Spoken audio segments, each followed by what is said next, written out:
See now that I am he. There's no God besides me. I put to death, I make alive, I have wounded, it is I who heal. In John's gospel, one of the things that he selects out of that larger pool of things that Jesus said and did is this way of referring to himself, the I am statements. Remember, John tells us that Jesus said and did many things, and he didn't put them all in the book. That means that he's being selective. He's choosing those things that are relevant to some of the issues that he's talking about. And the same thing is true in the other gospels, right? They're emphasizing certain points.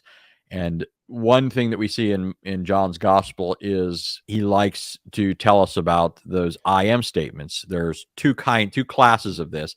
There's the I am statements with a predicate, like I am the bread of life, I am the resurrection and the life, right? I am the light of the world, these sorts of things. And then there are absolute I am statements without a predicate. It's just I am. And you're thinking, I am what? Right? But when you see them in their context, it becomes apparent that these are ways of identifying himself as deity. This way of speaking is often assumed to go back to Exodus 3:14, but actually goes back to other things in the Hebrew Bible. In Deuteronomy 32:39, for example, it says, see now that I am he. There's no God besides me. I put to death, I make alive, I have wounded, it is I who heal. And there's nobody who can deliver out of my hand.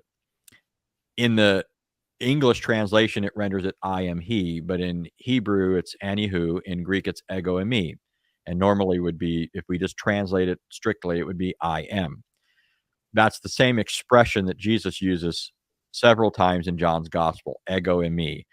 Translators sometimes complete it by adding the word he, which obscures it. The he is not necessary. It's without a predicate.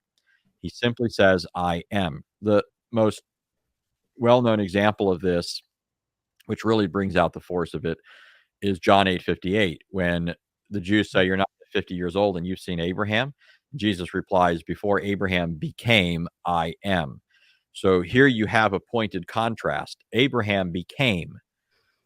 Jesus, by contrast, says, I am. He uses this absolute way of speaking about himself that indicates eternal existence, in contrast to the temporal becoming of Abraham. This is, again, a very prominent emphasis in John. If you go back to John's prologue, really everything you see happening in the narrative is John unpacking the prologue. The prologue sets you up for what you're going to see in the narrative. What does John do at the very outset of the prologue? He makes a contrast between the eternal nature of Christ and the becoming of everything else. In John 1:1, it says, in the beginning was the Word, uses the imperfect tense, meaning when everything began, the Word already was. It says, in the beginning was the Word was with God, the Word was God. The same was in the beginning with God. Then it says, all things, here's the literal Greek, became through him. And without him, nothing became that has become. So you have this contrast between the Word who always was and everything else that became. So this is a way of identifying himself as the Lord of the Old Testament. So when you look at something like John 18, when the cohort goes to apprehend Jesus, Jesus is ensuring that his disciples are not swept up in this, right? It even quotes an Old Testament text that I've not lost any of those that you've given to me, right?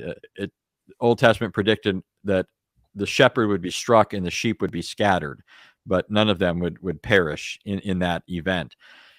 And so Jesus ensures that all they end up doing is arresting him. And so when they say, we seek Jesus of Nazareth, he says, I am, and that causes them to draw back and fall to the ground. And then, it happens again. And basically it shows Christ's control in the situation. They're not taking him because they had power over him. It was rather something that was granted to them, right? Jesus is controlling it all along. They'd have no power over him unless it were given them from above. And he's demonstrating that by, causing them to fall back.